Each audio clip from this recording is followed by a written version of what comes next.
Hello students, അപ്പോൾ ഇന്നത്തെ ക്ലാസ്സിലേക്ക് നമുക്ക് കടക്കാം. ഇനി നമുക്ക് പഠിക്കാനുള്ളത് chi-square test as a test of homogeneity.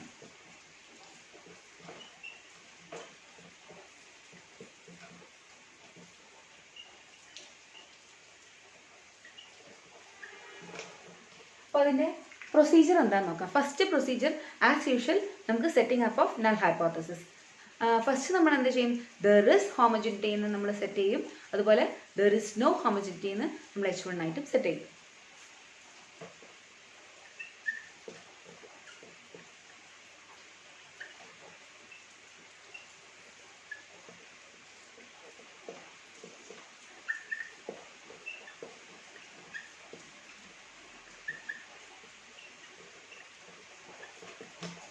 അപ്പോൾ ഫസ്റ്റ് സ്റ്റെപ്പ് കഴിഞ്ഞു. സെക്കൻഡ് സ്റ്റെപ്പ് എന്താണ്? ആസ് യൂഷ്വൽ chi-square കാണാം. chi-square കാണാനുള്ള ഫോർമുല സിഗ്മ വലിയൊരു സിഗ്മ അവിടെ ഇടുക, O minus E whole square by E. Okay, നേരത്തെ അതേ സെയിം സ്റ്റെപ്പ് തന്നെ. മൂന്നാമത്തെ സ്റ്റെപ്പ് എന്താണ്? മൂന്നാമത്തെ സ്റ്റെപ്പ് ഡിഗ്രി ഫ്രീഡം കാണാം. ഡിഗ്രി ഫ്രീഡവും ആസ് യൂഷ്വൽ എന്ന് പറഞ്ഞുകൂടാ, നമ്മൾ ടെസ്റ്റ് ഓഫ് ഇൻഡിപെൻഡൻസിലും കണ്ട അതേ ഫോർമുല തന്നെ, റോ -1 ഇൻറ്റു കോളം -1.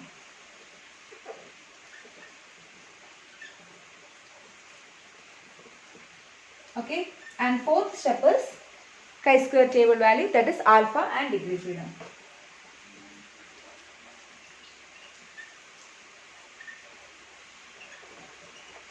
ആൽഫ രണ്ട് കേസസ് ആണ്. ഒന്ന് 0.05 അതുപോലെ 0.01. അതുമാത്രമല്ല നമുക്ക് കുറേ കേസസ് ഉണ്ട്, പക്ഷെ നമുക്ക് പഠിക്കാനുള്ളതിൽ 0.05 0.01 മാത്രമേ ഉള്ളൂ കേട്ടോ. And last step decision making. Decision making നേരത്തെ അതേ സ്റ്റെപ്പ് തന്നെ. എന്താണ് ഡിസിഷൻ മേക്കിംഗിൽ വരിക? If chi-square value is less than chi-square table value, then accept H0, and if chi-square value is greater than chi-square table value, then reject H0. അപ്പോൾ same steps ഒക്കെ same തന്നെ. ഏതുമായിട്ട് same ആണ്? Independence അല്ലെ, test of independence ആയിട്ട് അതേപോലെ തന്നെ. പക്ഷെ ആകെ H0 സെറ്റ് ചെയ്യുന്നതിൽ മാത്രം ചെറിയൊരു വ്യത്യാസമുള്ളൂ. അപ്പം chi-square ടെസ്റ്റിൽ ടെസ്റ്റ് ഓഫ് ഗുഡ്നെസ് ഓഫ് ഇറ്റിൽ രണ്ട് സ്റ്റെപ്പിൽ ചെറിയ വ്യത്യാസം ഉണ്ടെങ്കിൽ ടെസ്റ്റ് ഓഫ് ഇൻഡിപെൻഡൻസിലും ടെസ്റ്റ് ഓഫ് ഹോമോജനിറ്റിയിലും ഏകദേശം ഒരേ സ്റ്റെപ്സ് തന്നെയാണ്.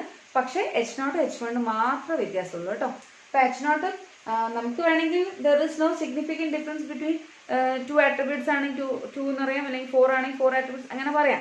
ഓക്കെ, നമുക്ക് പക്ഷേ പൊതുവേ നമ്മളങ്ങനെ ഹോമോജനിറ്റി ചെക്ക് ചെയ്യാൻ പറഞ്ഞിട്ടുണ്ടെങ്കിൽ ദർ ഇസ് ഹോമോജനിറ്റി എന്ന് H0 ആയിട്ട് സെറ്റ് ചെയ്യും, H1 ആയിട്ട് ദർ ഇസ് നോ ഹോമോജനിറ്റി എന്ന് സെറ്റ് ചെയ്യും.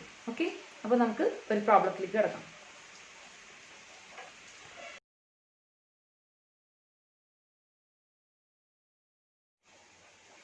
ഓക്കെ, അപ്പോൾ നമുക്കൊരു പ്രോബ്ലത്തിലേക്ക് കിടക്കാം. പ്രോബ്ലം ഇങ്ങനെയാണ്: from the adult population of 4 large cities, random sample was selected and the number of married and unmarried men were recorded. Cities A, B, C, D total തന്നിട്ട് married 137 ആണ് A എന്ന് പറഞ്ഞ സിറ്റിയിൽ നിന്ന്, ബി എന്ന് പറഞ്ഞ സിറ്റിയിൽ നിന്ന് 164 ആണ്, സിയിൽ 152 ആണ്, ഡിയിൽ 147 ആണ്. ടോട്ടൽ 600 men ആണ് മാരീഡ്. സിംഗിൾ ആയിട്ടുള്ളവർ 32 ആണ് ഫ്രം എ സിറ്റി, ബിന്ന് 57, സിന്ന് 56, ഡിന്ന് 35 ആണ്. ടോട്ടൽ 180 ആണ് സിംഗിൾ ആയിട്ടുള്ളവർ. എ എന്നുള്ള ടോട്ടൽ പീപ്പിളിനെ എടുത്തത് 169, ബിന്ന് 221 പീപ്പിളിനെ എടുത്തു, സിന്ന് 208 എടുത്തു, ഡിന്ന് 182 എടുത്തു. ടോട്ടൽ ഗ്രാൻഡ് ടോട്ടൽ അതായത് മൊത്തം സാമ്പിൾ എടുത്തത് 780 ആണ്. ഇനി ക്വസ്റ്റ്യൻ ഇതാണ്: is there significant variation among the cities in the tendency of men to marry?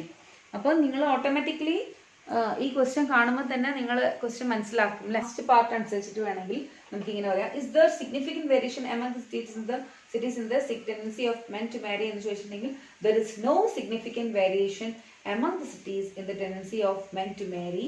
അതുപോലെ തന്നെ there is significant variation among the cities in the tendency of men to marry എന്ന് H0 H1 ആയിട്ട് set ചെയ്യാം.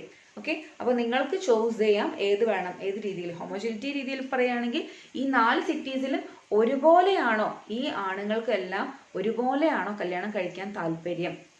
അല്ലെങ്കിൽ കല്യാണം കഴിക്കാൻ താല്പര്യമില്ലാത്തത് ഒരേപോലെ ഈ 4 സിറ്റീസിലും ഒരേപോലെയാണോ എന്നാണ് ചോദ്യമെങ്കിൽ നമുക്ക് എന്ത് പറയാം അതല്ലേ there is homogeneity among 4 cities എന്ന് എഴുതാം. there is no homogeneity among 4 cities എന്ന് H1 ആയിട്ടും സെറ്റ് ചെയ്യാം. അപ്പോൾ നമുക്ക് ഏത് രീതിയിൽ വേണം സെറ്റ് ചെയ്യാം. നമുക്ക് ഇപ്പോൾ തൽക്കാലം ഞാൻ രണ്ടും എഴുതി തരാം, നിങ്ങൾക്ക് താല്പര്യമുള്ളത് നിങ്ങൾ എടുത്താൽ മതി.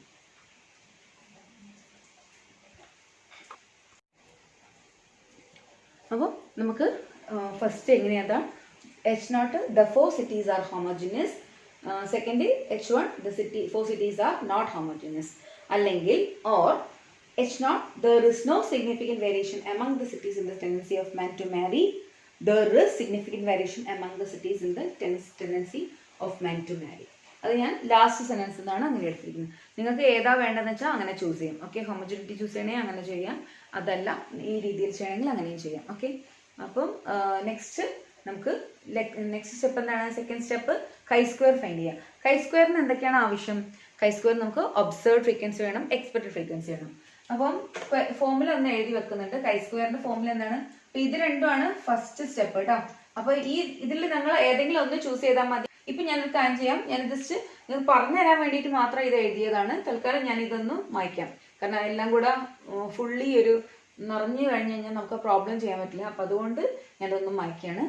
ഫസ്റ്റ് സ്റ്റെപ്പ് കഴിഞ്ഞു. സെക്കൻഡ് സ്റ്റെപ്പ് എന്താണ്? Second step find chi square. Chi സ്ക്വയറിന്റെ ഫോമുല എന്താണ്? Chi square is equal to sigma O minus E whole square by E അല്ലേ. അപ്പൊ അതിന് നമുക്ക് ഒബ്സർവ്ഡ് ഫ്രീക്വൻസി വേണം. ഒബ്സർവ്ഡ് ഫ്രീക്വൻസി ആണ് എന്ത്? ഇത്രയും ഭാഗം. അപ്പൊ ഞാൻ ഇവിടെ ഒബ്സർവ്ഡ് ഫ്രീക്വൻസി ചെയ്താണ്.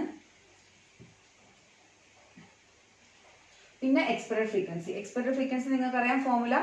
ആദ്യം ഞാൻ ഒബ്സർവ്ഡ് ഫ്രീക്വൻസി എഴുതിക്കോട്ടെ. 137, 164,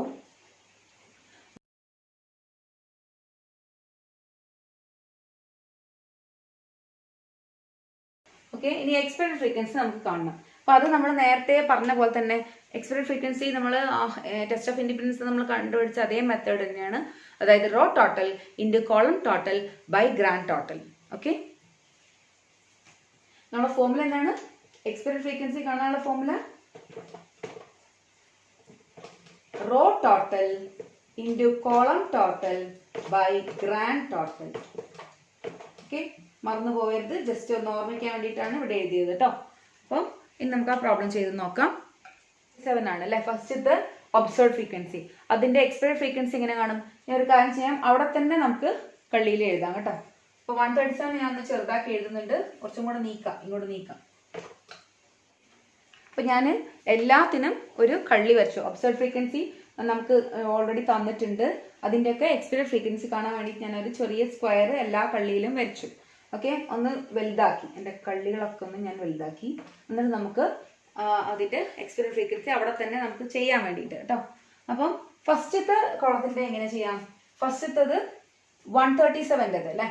ആദ്യം റോ ടോട്ടൽ, ഇവിടെ row total 600 into column total എത്രയാണ്? 169 divided by grand total. This is the grand total. Okay, 780. അപ്പൊ എത്ര കിട്ടും? 600 ഇൻറ്റു 169 ബൈ 780. ഒന്ന് കാൽക്കുലേറ്റ് എടുക്കുക ചെയ്യുക കേട്ടോ. ഞാനിപ്പോൾ ഇവിടെ ചെയ്ത് വെച്ചിട്ടുണ്ട്. അത് എത്രയാന്ന് വെച്ചാൽ 130. ഞാൻ അതിന്റെ ആൻസർ ഇവിടെ കേട്ടോ എഴുതുന്നത്. ഓക്കെ, അപ്പൊ ഇതിന്റെ കിട്ടിയ ആൻസർ 130 ആണ്. അത് 137ന്റെ നേർക്ക് എക്സ്പെക്റ്റഡ് ഫ്രീക്വൻസി ആയിട്ട് എഴുതുന്നു.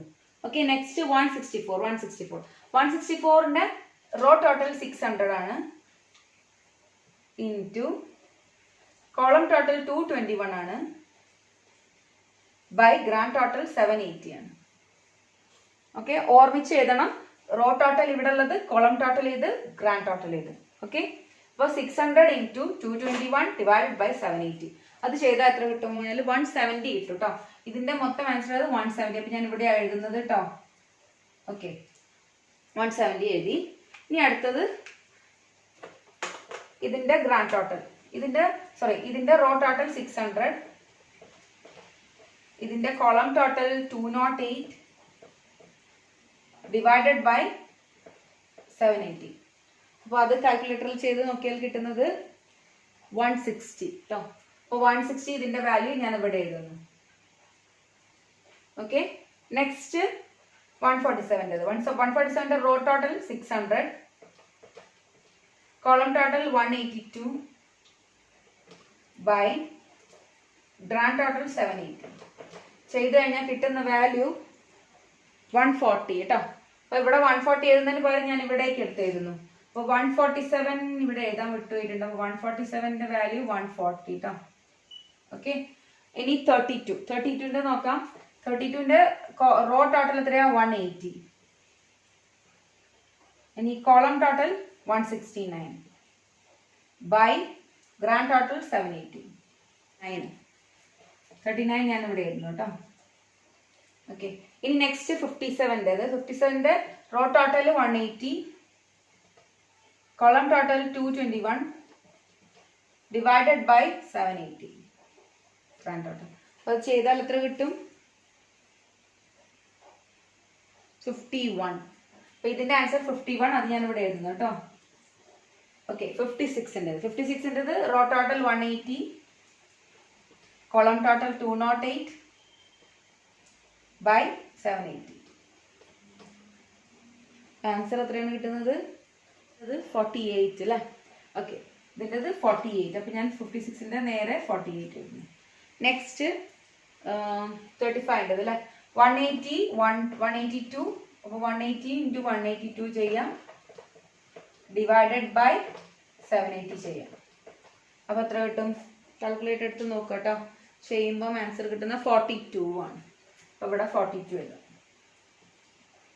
ഓക്കെ. ഇനി നമുക്ക് ആസ് യൂഷ്വൽ O - E ചെയ്യണം, O - E ഹോൾ സ്ക്വയർ ചെയ്യണം, പിന്നെ O - E whole square by E. ഞാൻ തൽക്കാലം ഇപ്പം നമുക്ക് വേണ്ട ഒബ്സർവ്ഡ് ഫ്രീക്വൻസി കിട്ടിയത് കൊണ്ട് ഞാൻ ഇതൊന്ന് മായ്ക്കുകയാണ്. നമുക്ക് ബാക്കിയുള്ള പ്രോബ്ലം ചെയ്യണമല്ലോ. അപ്പം ജസ്റ്റ് ഒന്ന് ഓർമ്മിച്ച് വെക്കാം. ഫസ്റ്റ് എന്താ ചെയ്യുന്നത്? 137 ആദ്യത്തെ ഒബ്സർവേഷൻ. അതിന്റെ എക്സ്പെക്റ്റഡ് ഫ്രീക്വൻസി കിട്ടാൻ നമ്മൾ എന്ത് ചെയ്യും? ഇതിന്റെ റോ ടോട്ടൽ അതിന്റെ കോളം ടോട്ടൽ ഇൻറ്റു ചെയ്യാം, അത് ഡിവൈഡഡ് ബൈ 780, ഇത് ഗ്രാൻഡ് ടോട്ടൽ. ഓക്കെ. മായിച്ചോട്ടെ.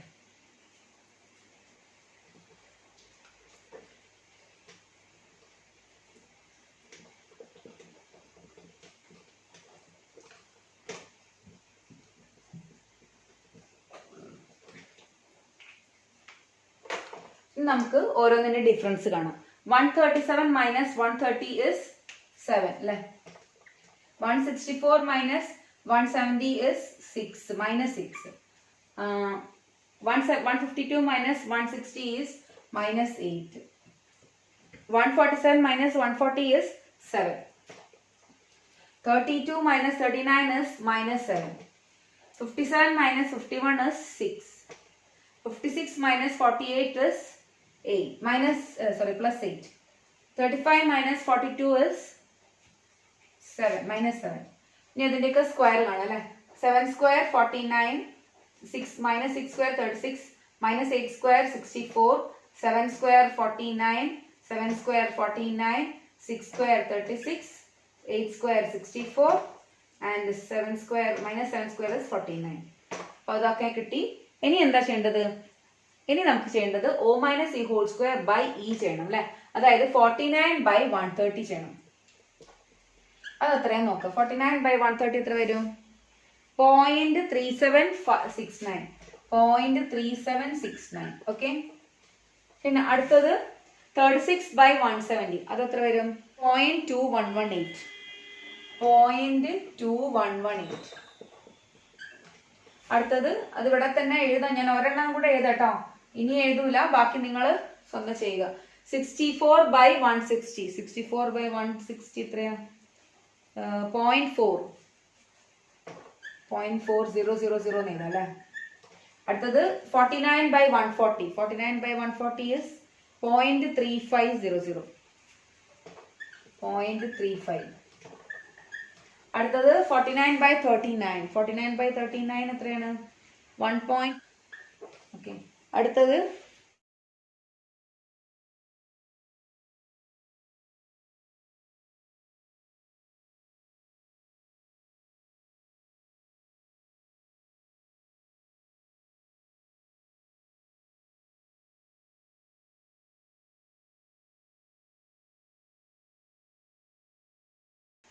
ഇതെല്ലാം കൂടെ ആഡ് ചെയ്യാം. ആഡ് ചെയ്താൽ 5.8 8010. ഓക്കെ, അപ്പൊ ഈ കിട്ടിയിരിക്കുന്നത് എന്താണ്? ലാസ്റ്റ് കിട്ടിയിരിക്കുന്നത് എന്താണ്? കൈ സ്ക്വയറിന്റെ വാല്യൂ ആണ്. അപ്പൊ കൈ സ്ക്വയറിന്റെ വാല്യൂ നിങ്ങൾക്ക് എന്ത് കിട്ടി? 5.8010 എന്ന് കിട്ടി. അപ്പൊ രണ്ടാമത്തെ സ്റ്റെപ്സ് ഇപ്പൊ കഴിഞ്ഞു. രണ്ടാമത്തെ സ്റ്റെപ്പ് എന്ന് പറയുമ്പോഴത്തേക്ക് ഒരുപാടുണ്ട്. കൈ സ്ക്വയറിന്റെ വാല്യൂ കണ്ടെത്തണമെങ്കിൽ നമുക്ക് ആദ്യം O വേണം, പിന്നെ ഈ കാണാനുള്ള ഫോമുല അറിയാം, RT × CT / GT, that is row total × column total by grand total. അത് വെച്ചിട്ട് നമ്മൾ O - C കാണണം, പിന്നെ O - C ഹോൾ സ്ക്വയർ കാണണം, O - C whole square by E കാണണം. അങ്ങനെയാകുമ്പോൾ മാത്രമേ നമുക്ക് അതിന്റെ വാല്യൂ കിട്ടുള്ളൂ. അപ്പോൾ രണ്ടാമത്തെ സ്റ്റെപ്പ് ഇപ്പോൾ കഴിഞ്ഞു. ഫസ്റ്റ് സ്റ്റെപ്പ് കഴിഞ്ഞു, സെക്കൻഡ് സ്റ്റെപ്പ് കഴിഞ്ഞു. ഇനി തേർഡ് സ്റ്റെപ്പ് ഡിഗ്രി ഫ്രീഡം. ഇപ്പൊ ഡിഗ്രി ഫ്രീഡം എങ്ങനെയാ കാണാം? ഡിഗ്രി ഫ്രീഡത്തിന് ആരെ വേണം? R - 1 × C - 1 വേണം. അപ്പൊ നമ്മൾ ആ ക്വസ്റ്റ്യനിലേക്ക് നോക്കുക. എത്ര സിറ്റീസ് ഉണ്ട്? അതാണ് നമ്മുടെ കോളം അല്ലെ. 4 കോളംസ് ഉണ്ട്. അപ്പൊ 4 - 1 കോളത്തിന് വരും. എത്ര റോസ് ഉണ്ട്? മാരീഡ് സിംഗിളും 2 റോയേ ഉള്ളൂ, മാരീഡും സിംഗിളും. അപ്പൊ 2 റോ, അപ്പൊ 2 - 1 കോളം. 4 കോളം ഉണ്ട് അല്ലെ, 4 സിറ്റീസ്. അപ്പൊ 4 - 1, that is 2 - 1 × 4 - 1 എത്ര വരും? 1 × 3 എന്ന് വരും അല്ലെ. 2 - 1 is 1, 4 - 1 is 3, 1 × 3 is 3. അപ്പൊ ഡിഗ്രി ഫ്രീഡവും കിട്ടി. അപ്പൊ മൂന്നാമത്തെ സ്റ്റെപ്പും ഓക്കെ. ഈ നാലാമത്തെ സ്റ്റെപ്പ് എന്താ? കൈ സ്ക്വയർ ടേബിൾ വാല്യൂ അല്ലെ. കൈ സ്ക്വയർ ടേബിൾ വാല്യൂവിന് ആരെ ആവശ്യമുണ്ട്? ആൽഫയും ഡിഗ്രി ഫ്രീഡം വേണം. ആൽഫ എത്രയാണ്? ഇവിടെ പ്രത്യേകിച്ച് എന്തെങ്കിലും പറഞ്ഞിട്ടുണ്ടോ? ഒന്നുമില്ല. അപ്പൊ 0.05 എടുക്കുക. ഓക്കെ, അപ്പൊ 0.05 ആരെ എടുക്കണം? 3 എടുക്കണം. അപ്പൊ ഇനി ടേബിൾ നോക്കാം. ടേബിളിൽ നമുക്ക് മുകളിൽ കാണാം 0.05.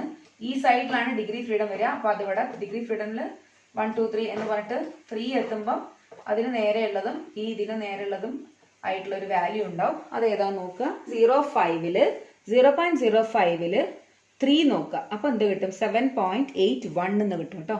7.81 കിട്ടിയില്ലേ? അത് നമ്മൾ അവിടെ മാർക്ക് ചെയ്യാം. 7.81. ഓക്കെ, ഇങ്ങനെ കിട്ടും. 0.05 3 എന്ന് പറയുമ്പോൾ 7.81 കിട്ടും. നമുക്കൊരു കാര്യം ചെയ്യാം, ഞാൻ അവിടെ വാല്യൂ എഴുതിയേക്കാം 7.81. That is what is chi square table value. അപ്പൊ കൈ സ്ക്വയർ ടേബിൾ ഞാൻ അതൊന്ന് മാറ്റി making. That is chi square value is less than chi square table value ആണെങ്കിൽ accept H0. Chi square value is greater than chi square table value ആണെങ്കിൽ reject H0. നോക്കാം എന്താണ്. Okay, നമ്മുടെ criteria ഞാൻ വരയ്ക്കുന്നേ ഉള്ളൂ കേട്ടോ. വരയ്ക്കുമ്പോൾ നമുക്ക് ക്രൈറ്റീരിയ ആണ് നമ്മൾ ആദ്യം എഴുതാം. 7.81. അതിന്റെ റൈറ്റിലേക്കുള്ളത് റിജക്ഷൻ റീജിയനും ലെഫ്റ്റിലേക്കുള്ളത് ആക്സെപ്റ്റൻസ് റീജിയനും. അപ്പൊ നമുക്ക് കിട്ടിയിരിക്കുന്ന വാല്യൂ എത്രയാണ്? 5.810. അതെവിടെയാണ് ഉണ്ടാവുക? എന്തായാലും 7.81 ചെറുതായിരിക്കും. അത് ഈ ഭാഗത്താണ് എഴുതുക. അപ്പൊ എന്താണ്? അത് ഏത് ഭാഗത്ത് വന്നു? ആക്സെപ്റ്റൻസ് റീജിയനിൽ അല്ലെ. അപ്പൊ നമുക്ക് എന്താ പറയാം? Since 5.8010 is less than 7.81, we accept H0. Accept H0 എന്ന് പറഞ്ഞാൽ ഇവിടെ എന്താണ്? H0 എന്തായിരുന്നു? The 4 cities are homogeneous. Okay, 4 സിറ്റീസിലും ഹോമോജിനസ് ആണ്. അതായത് നമ്മുടെ വലിയ വ്യത്യാസമൊന്നുമില്ല. 4 സിറ്റീസിൽ വെച്ച് കമ്പയർ ചെയ്യുമ്പോൾ ആണുങ്ങൾക്ക് കല്യാണം കഴിക്കാനെന്നുള്ള ടെൻഡൻസിയിൽ വലിയൊരു വ്യത്യാസമൊന്നും കാണുന്നില്ല എന്ന് നമ്മൾ എഴുതി വെക്കാം. There is no significant variation among cities in tendency of men to marry. നമുക്ക് പഠിക്കാനുള്ളൂ ഹോമോജിനിറ്റിന്റെ ഒരു കണക്കേ ഉള്ളൂ. ഇനി നമുക്ക് chi square test as A population variance. Okay, അത് നോക്കി നോക്കാം.